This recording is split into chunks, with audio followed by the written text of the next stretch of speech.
E whārau orau noiho te hunga I te rāngai hangarau he Māori. Koe te ngā mātanga hangarau Māori o Te Kāwanatanga Matihiko. He rōpū koe whakatūria hei whakatupu I ngā pūkenga Matihiko Māori. Kia nui hoki te kite I te Māori ki tēnei rāngai mahi auaha. Kaia mare haimona riki, te roa ngāke. He kaupapa e whakatū wana I ngā pūkenga hangarau o te Māori ki te ao. We don't see Māori faces at the front of these tech companies. We don't see Māori faces in the front of creating all of these tech solutions, but we're here to change that.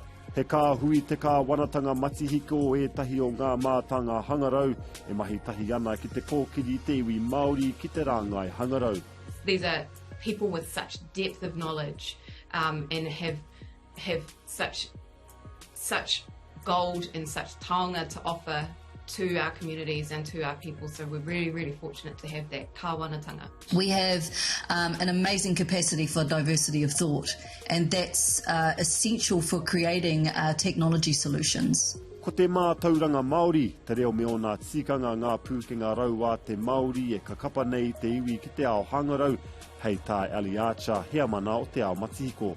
Our values are community-centric, our whakawhanaungatanga, our kinship, our manaakitanga, our caring for others, and our katiakitanga, our guardianship.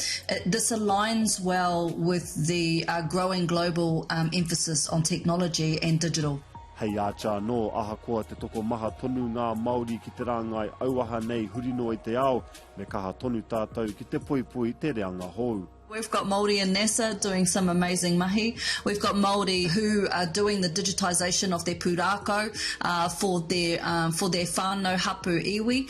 We have Māori in the geospatial technology spaces, and that's cross-sector, whether it be in infrastructure, education, health, lots of spaces. As we're building these digital worlds, we need Māori perspectives, Māori whakaaro, we need our tikanga all over and in all of these digital spaces. And at the moment, if we only have 4% in this market, in this industry, that's really hard to do. A tērā tau, tūwai ngā tohu Matihiko, kia whakameno-meno I ngai Māori me o rātou pūkenga I roto I te ao hangarau.